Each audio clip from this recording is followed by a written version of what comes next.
आइए जानते हैं आज के कुछ प्रमुख अंतर्राष्ट्रीय खबरों को। पहले एक नजर आज की हेडलाइंस पर। धीरेन्द्र शास्त्री को देखने लाखों की संख्या में तैरेत पाली पहुंचे भक्त, दुरुस्त नहीं दिखी आयोजक की तैयारी।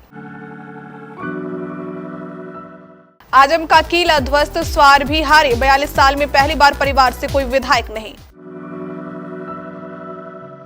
जीत के बाद राहुल गांधी बोले थैंक यू कर्नाटक। 14 नए चेहरों पर जताया भरोसा, सीएम योगी ने झोंक दी ताकत।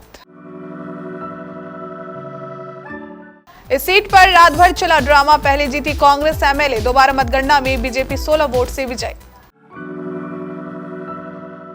आसमान से दिखी मोर्चा की भयावह तस्वीर, भारत से लेकर म्यांमार तक दहशत में लोग।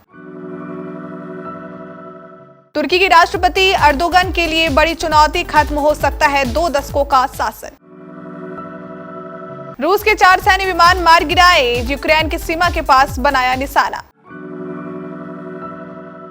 परिणीति चोपड़ा सगाई के बाद राघव चड्ढा का हाथ थामे आई मीडिया के सामने, शर्माते हुए दिया पोज।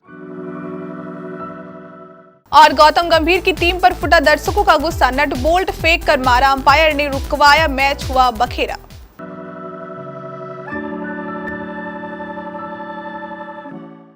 का हाल बा, सब ठीक बा। मंच से जब पंडित धीरेन्द्र कृष्ण शास्त्री ने भक्तों से पूछा तो लाखों की संख्या में पहुंचे श्रद्धालुओं के जवाब से पूरा पंडाल गूंज उठा।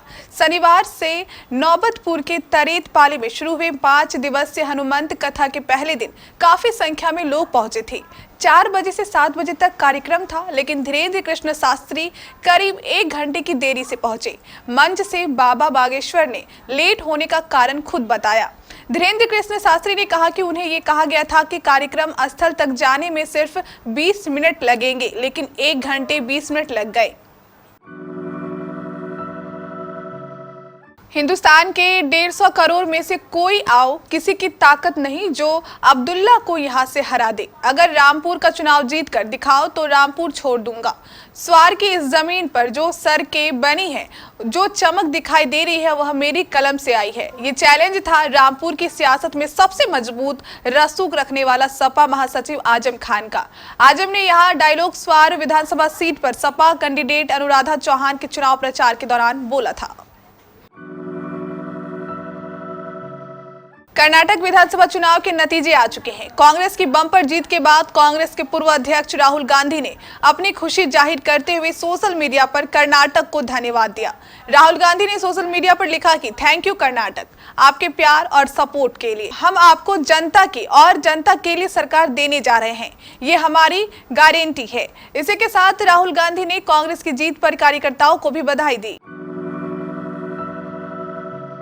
उत्तर प्रदेश में नगर निकाय चुनाव में शनिवार को हुई मतगणना में सत्तारूढ़ भारतीय जनता पार्टी ने राज्य के सभी 17 नगर निगमों के महापौर पद पर एक तरफा जीत हासिल की है।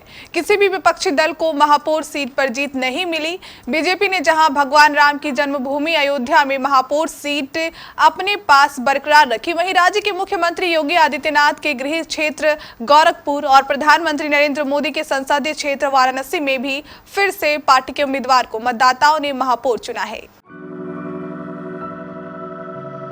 कर्नाटक की जयनगर सीट से भाजपा उम्मीदवार सीके राममूर्ति ने शनिवार को अपनी कांग्रेस प्रतिद्वंदी सौम्या रेड्डी को 16 मतों के मामूली अंतर से हराया। इस दौरान मतगणना स्थल पर रात भर दोनों पार्टियों के समर्थकों की भीड़ जुटी रही। इसकी जानकारी अधिकारियों ने दी। दरअसल कांग्रेस की सौम्या रेड्डी से करीब 300 वोटों के अंतर से हार रहे राममूर्ति ने दोबारा मतगणना की मांग की थी। दोबारा मतों की गिनती के अलावा डाक मतों को जोड़ा गया तो राममूर्ति ने सौम्या रेड्डी को मात दे दी।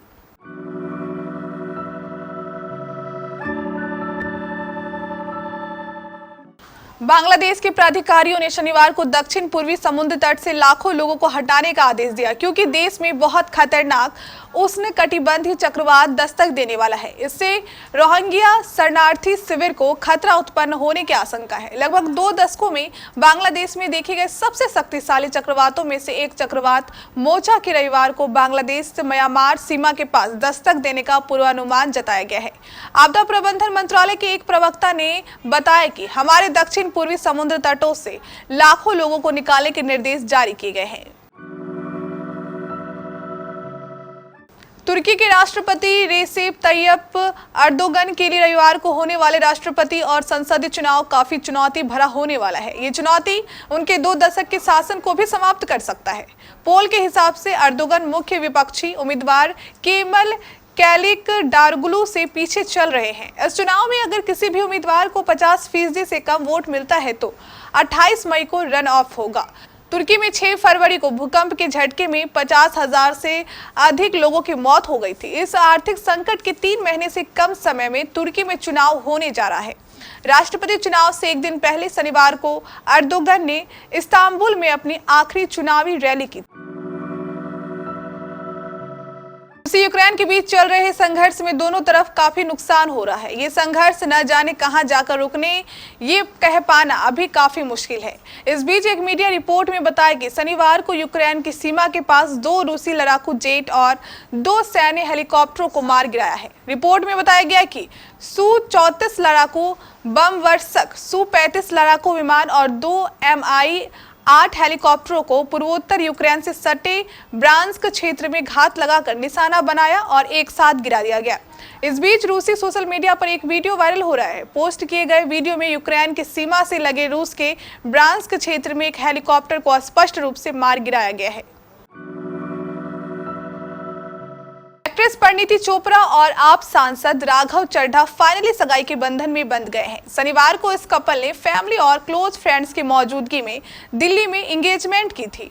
परिणीति और राघव ने परिवार और करीबी दोस्तों की मौजूदगी में दिल्ली के कपूरथला हाउस में एंगेजमेंट सेरेमनी की थी। परिणीति और राघव सगाई के बाद मीडिया से भी मुखातिब हुए। परिणीति और राघव ने इस दौरान एक दूसरे का हाथ थामे मीडिया का आभार जताया। इंडियन प्रीमियर लीग के दौरान लखनऊ सुपर जायंट्स के मेंटोर गौतम गंभीर को लेकर काफी विवाद हो चुके हैं। विराट कोहली के साथ हुई बहस के बाद अब नया बखेड़ा हो गया है। शनिवार 13 मई को खेले गए मुकाबले में सनराइजर्स हैदराबाद के खिलाफ टीम ने रोमांचक जीत दर्ज की, लेकिन यहां भी ड्रामा हो गया। मैच के दौरान एक 9 बॉल विवाद पर दर्शक भड़क गए और मैच तक रुकवाना पड़ा।